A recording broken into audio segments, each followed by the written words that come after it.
వాలగాని గోపురానికి స్వరాల గడగడ గంటలే మోగనేలా గోపబాలుడొచ్చినాక గోకులానికి పెదాల గిలగిల పువ్వులే పుట్టలేదా బాలకృష్ణుడొచ్చినప్పుడే వయ్యారి నందనాలు నాట్యమాడగా వారసుని చూసినప్పుడే వరాల వాంఛలన్నీ పల్లవించగా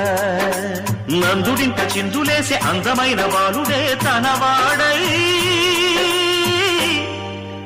గోరువంక వాలగానే గోపురానికి స్వరాల గణగణ గంటలే మోగనేలా గోపబాలుడొచ్చినాక గోకులానికి పెదాల గిలగిల పువ్వులే పుట్టలేదా